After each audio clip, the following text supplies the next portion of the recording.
Chapter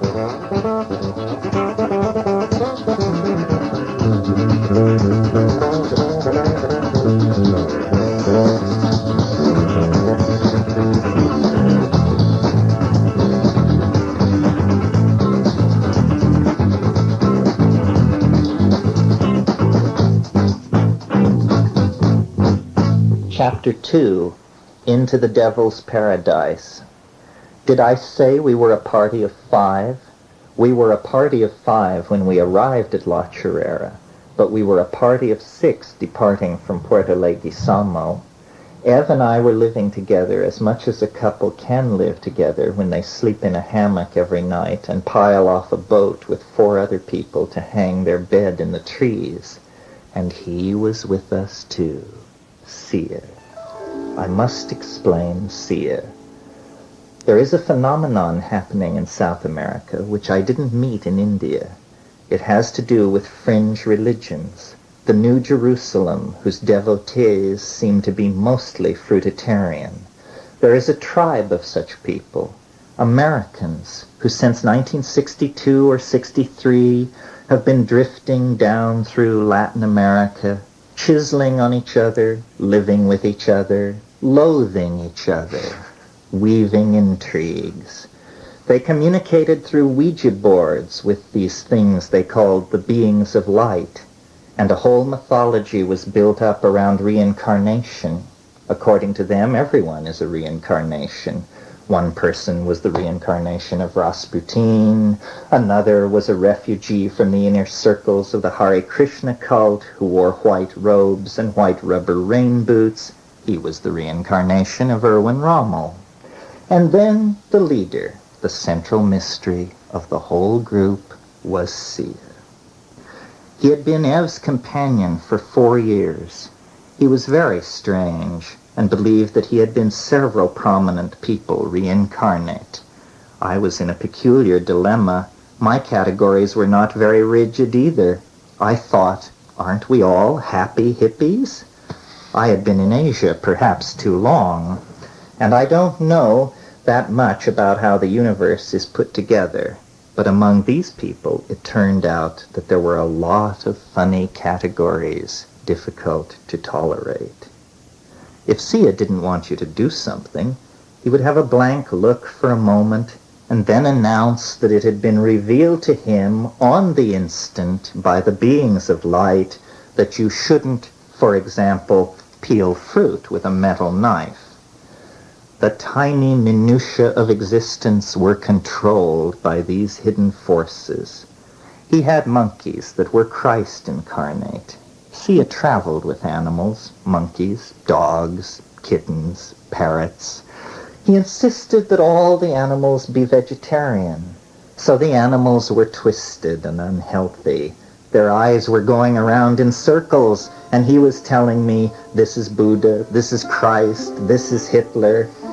It was not actually this demented.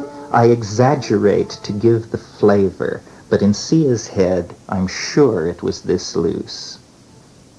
As we put off from Puerto Leguizamo, we were therefore 6, Vanessa, Dave, Ev, Dennis, and myself, and Sia, 6 people. Sia hated me. Ev had left him in San Agustin and come to Bogota, where they had kindly said we could have their apartment. In the 2 weeks while we were getting together the equipment for the expedition, Ev and I began a relationship, or the beginning of a relationship, which may have been a source of resentment for Vanessa. There was a lot of tension around all this. But I said, look, I like this woman, and she speaks Spanish. This was my best argument, appealing to reason.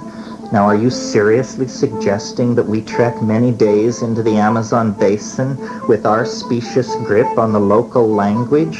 It makes very good sense that Ev should come.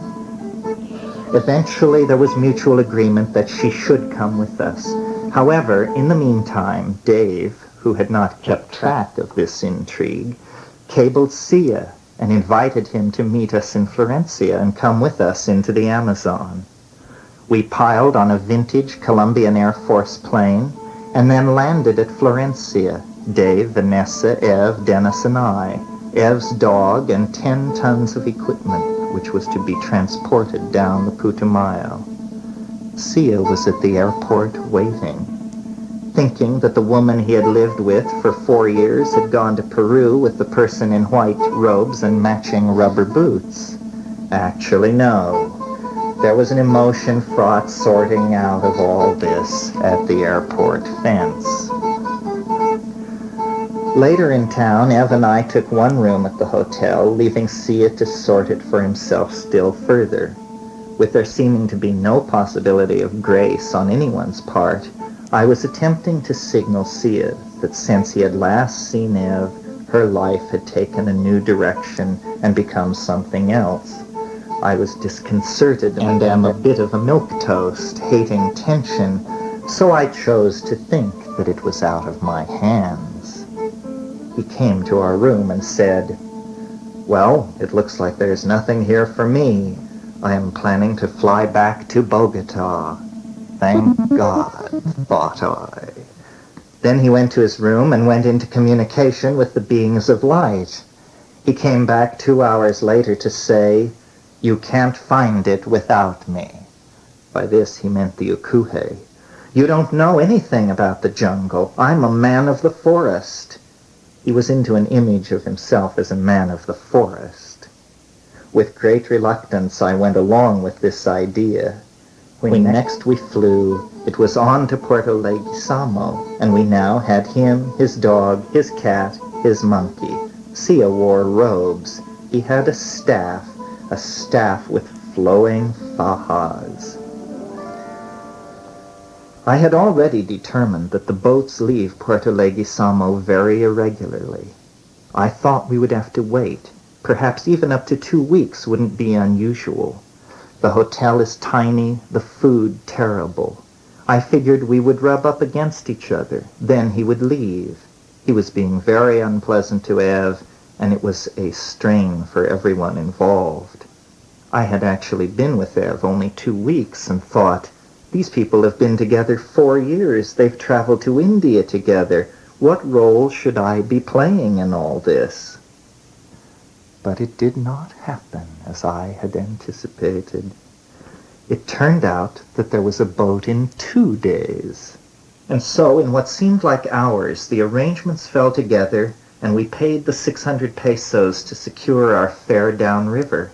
At dawn, the appointed morning, all our animals, cameras, I Ching, butterfly nets, plant presses, formaldehyde, notebooks, Finnegan's Wake, all the things that one must have to go into the Amazon, were piled at the river's edge. On the tiny trading boat that was to be our vessel, Ernito, our captain, indicated that we were to have the area on top of the cases of bottled fluorescent soda. We were informed that it was 6 to 12 days to where we wanted to go, depending on business. Puerto Leguizamo disappeared, and the river, the green bank, the shrill of insects and parrots, the brown water became our world.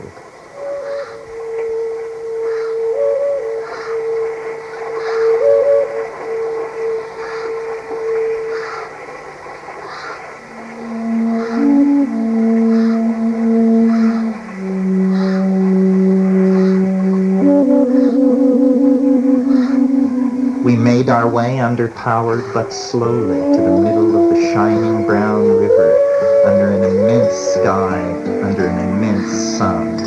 A delicious moment when one has done all that one can for a journey and is at last in motion, no longer responsible since giving that burden up to pilot or engineer, boatman or ground control. The world one is leaving has been truly broken away from, the destination still unknown, a favorite kind of moment, more familiar in the sterile environs of ocean-crossing passenger planes, and so how much richer here, surrounded by the cargo of sun-dried fish and brilliant gaseosas. I made a small space where I could sit cross-legged and rolled a joint. The flow of the river was like the rich smoke I inhaled, the flow of smoke, the the flow of water and of time. All flows, said a beloved Greek. Called the crying philosopher. But why crying? I love what he says. It does not make me cry. What a luxury to be smoking again in the tropics, again in the light, away from the season and places of death, away from living under the state of emergency in Canada, on the edge of war-bloated, mad America, mother's death, and coincidentally all my books and art carefully stored, carefully collected, and shipped back, burned, fire and cancer, cancer and fire.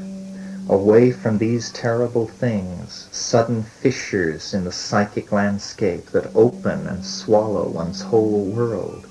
Monopoly houses, waxy green, go tumbling into fissures in an animated psychic landscape. And before all that, Tokyo, its Jovian atmosphere, the pretension of fitting into the work cycle. How inhuman does one become in an inhuman situation for a little while? Tokyo demanded the spending of money, the saving of which was the only way out. 10 months of deepening alienation that began with leaving tropical Asia and like a comet being drawn in to nearly brush its star, being drawn through Hong Kong, Taipei, Tokyo, and Vancouver, before being hurled over war-toiling America and on into the outer darkness of other wretchedly poor tropical countries. The flight from Vancouver to Mexico City passed over my mother sleeping in her grave for the first winter, on, over Albuquerque, only a pattern of freeway interchanges in the desert's night emptiness, on and on into what was then only an idea, the Amazon.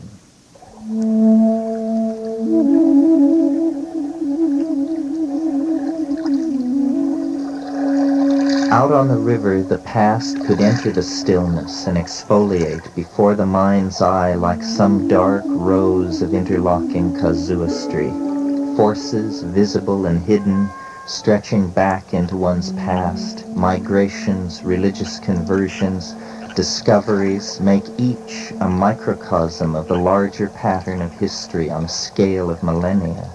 The inertia of introspection is toward memory, for only in memory is the past recaptured and understood.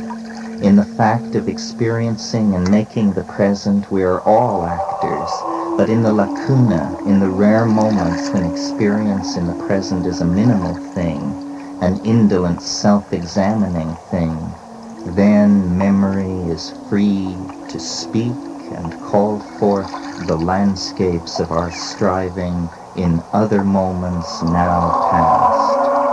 Now, the now that is a time beyond the confines of this story, a now in which this story is past, I do not worry the past as I did then.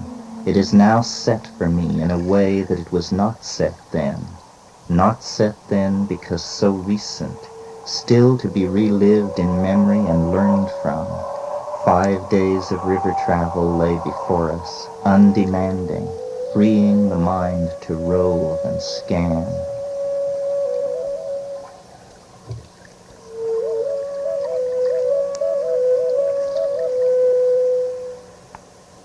Two all-inclusive categories emerged in the world that was our vessel and crew, and ourselves out on a broad river whose distant banks were no more than a dark green line separating river and sky.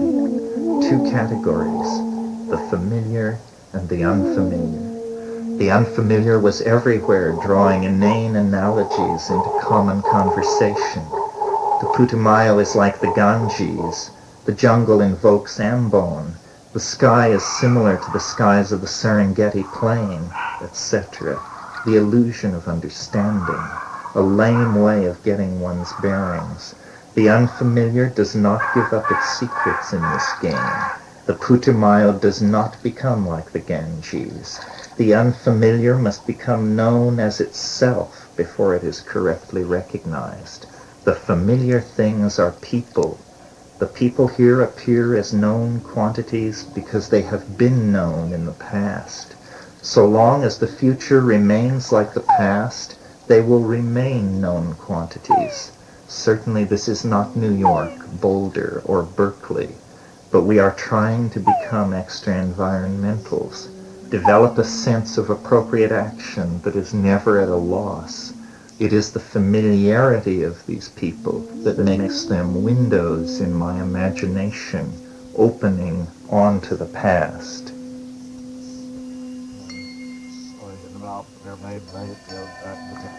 Dennis, of course. He is the time tunnel longest on a parallel track to my own. No need to mention genetics. Back our connection goes until lost in primal unlanguaged feeling. We grew up in the same household, shared the same constraints and freedoms until I left home at 16. But I held close to Dennis, and in the middle of my 21st year, returning from Seychelles to Bombay, in the hold of the British Steam Navigation Company liner Karanja, racked with hives, heartbreak, and dysentery, I was weak, semi-delirious. 8 days of passage from Port Victoria, Seychelles to Bombay was then, 68, $35. In spite of being ill, I was obliged to travel the lowest class, or my funds would not carry me home. My bunk was a metal plate that folded down from the wall. Public toilets and the hammer of the engines. Bilge water sloshed from one corner of the passageway to the other. 1,500 displaced Indians from Kenya, victims of the Africanization, were traveling in the hold. All night long the Indian women came and went from the toilets down my passageway filled with bilge and engine throb. Without hashish it would have been unbearable. After many days and nights of this, I awoke feverish in the middle of the night, the air redolent with curried food, excrement, and machine smells. I made my way to the exposed deck on the stern. The night was warm, the smell of curry not altogether lost even here. I sat down with my back against a heavily painted metal box of firefighting equipment. I felt my fever then lift and a great sense of relief come through me. The recent past in the Seychelles and in Jerusalem seemed then to release their hold on me. I had a clear space in which to turn toward the future and discern it. Unbidden then came the thought that I would go with Dennis to South America. It was a certainty. And so in time it happened. Not immediately, not before much more wandering in the East, but eventually, by February 71, the prophecy was all around us. River, jungle, and sky enclose us and bear us toward La Chorrera. This boat very little like the Karanja, but its small diesel engine an echo of the larger engines further away in time. Yes, Dennis came with the first. These others, different histories. Vanessa and I had been together in the experimental college at Berkeley. She was from New York, the Upper East Side. Father, prominent doctor, older sister, a practicing psychoanalyst. Mother gives teas for the wives of UN delegates. Private schools. Then, in a gesture of liberal chic, Vanessa is supported by her parents in her choice of Berkeley as a university. She is intelligent, a slightly feral twist to her gawkish sexuality. Her brown eyes hid schemes and puns.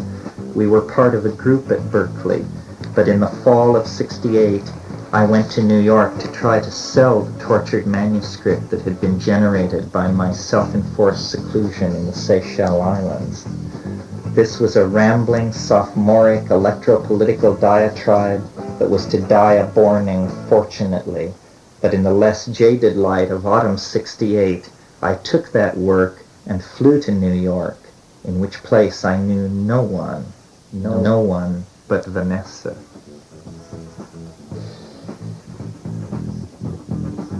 She dug me out of a flop house on West 43rd where I had crash-landed and persuaded me to move up to the Hotel Alden on Central Park West. Musty, but stiff with a Yiddishkeit respectability. Our riverine departure for the heart of Comissaria Amazonas, followed by 3 years, the languid moment when she and I sat together at the outdoor restaurant near the fountain in Central Park. She with her Dubonnet and I with my Lowenbrow. In the eyes of the poor scholar and revolutionary that I then imagined myself to be, the scene seemed staged in its casual elegance. We were talking about Dennis, whom Vanessa had never met. He really is some sort of genius, I guess. Anyway, I'm his brother, and I am quite in awe of him, having seen it all from up close, as it were. And he had an idea that you think has great potential. Actually, that's putting it mildly. I think that he may have seized the angel of Gnosis by the throat and borne the beast to the mat. This idea that he has, that some hallucinogens work by fitting into DNA, is startling. It has a ring of truth that I can't ignore. The political revolution has become too murky to put one's hope in. So far, the most interesting unlikelihood in our lives is DMT, right? Reluctant agreement. Reluctant because the conclusion that it leads to is so extreme, mainly that we should stop fucking around inside the flaming madhouse of fascist America and go off and grapple with the DMT mystery. Because, you know, we are schooled in the Western cultural tradition and can readily see that this drug is some kind of outrage that properly understood might, you know that I think that it would, have tremendous importance for the historical crisis everybody is in. Okay, so say that I suspend my judgment. What's up? I'm not sure. How about a trip to the Amazon? That's where these drugs are endemic, and that's enough solitude for anyone. Maybe. I'm trying to get on a dig that will happen in the Gibson Desert next year. I understand, and I am committed to going to Asia in a few months, for who knows how long. No, this thing about the Amazon, if it happens at all, is off in the future, but you should think about it, and something else. He lowered his voice mysteriously. Right. The something else is flying saucers. They're mixed up in this somehow. It's pretty murky now. It doesn't matter yet. But DMT is somehow linked to the whole notion of saucers. Deep water. It's a hunch, but strong. Dave was something else. We called him the Flower Child. He was a delight-provoking, paradoxical amalgam of naivete and strong-willed insight. A Polish count, ambassador to the court of great Elizabeth and friend of Dr. D, brightened his genealogy. I had met him during the summer of '67 in Berkeley. We had both been hitchhiking from the corner of Ashby and Telegraph, and when one kind soul picked both of us up, we became acquainted on the ride over the bridge. Since those days, Dave had graduated, both from the upstate New York commune he idealized and from Syracuse U in ethnobotany. In letters that passed between us when I was in Benares, he became determined to be part of the venture to the Amazon basin. He found in the jungles and mountains of South America a world even more spellbinding than he expected. To this day, he has not returned. Vanessa, Dave, and I gathered in Victoria, British Columbia, near the gnashing beast, but not yet of it. We lived there 3 months, ransacking articles, writing letters, maintaining constant correspondence with Dennis, who was in Colorado, amassing information on a near-mythical world that none of us had ever seen. I had wandered through Southeast Asia and Indonesia, viewing ruins in the former and collecting butterflies in the latter. Whether that gave me an edge in experience seemed unlikely. Vancouver Island, lost in swirling snow, fell behind as by a series of telescoping leaps the barriers to our entry into the anticipated magical world fell away until we come to this indolent moment. February 6, 1971. We are at last freed of our umbilical connection to civilization. This morning, under the uncertain skies which mark the Amazon during the dry season, we have at last gotten underway. Part of a flotilla of gasoline and fruit soda suppliers who are on their way to La Chorrera and will certainly carry us as far as El Encanto on the Rio Caraparaná. Moving toward the absolute center of the geography of the secret, I am moved to ponder, as ever, the meaning of this truly strange search. I am having difficulty processing the intense content of my expectations. There can now be little doubt that given that we continue to press forward as we have, we shall reach a state of satisfaction. We have been so long seeking this thing, and it is so difficult to understand. Projections concerning who we will be or what we will do when this excursion is over are unconsciously based on the assumption that our experience will leave us unaffected, an assumption which is doubtless false, but its alternative can hardly be imagined. Later. 2 hours out of Puerto Leguizamo, upriver winds have caused us to tie up on the Peru side to await calmer weather. We are at Puerto Naranja. It is not shown on the Atlas Codazzi. The pattern of river travel immediately asserts itself.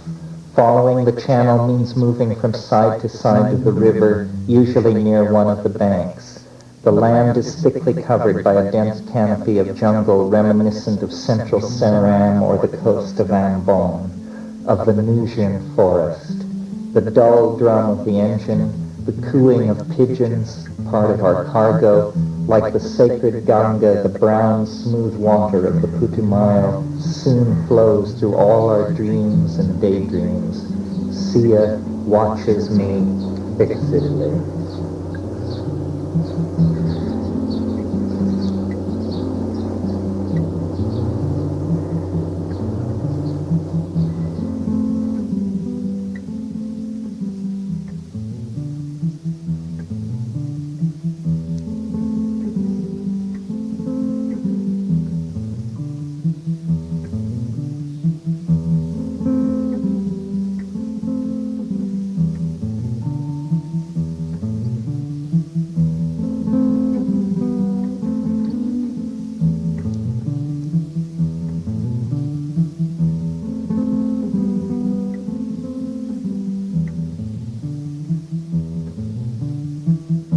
The familiar falls behind, the river is broad. The mystery, for the present, is in the strangeness of this place, the watery flatness. 5 days of the Rio Putumayo will put us at the mouth of the Rio Caraparaná. There is a mission there, San Rafael. We are looking for Dr. Horacio Guzman, mentioned in one of our papers as the source of an authentic sample of the ukube we are looking for. Guzman is an anthropologist working with the Witoto upriver from San Rafael at a tiny village charmingly called San Jose del Encanto. This village is situated at the beginning of a 110-kilometer trail through the jungle to La Chorrera. Not only can Guzman be helpful in our search, but he can help us hire bearers for the trek overland. Many days to anticipate this personage.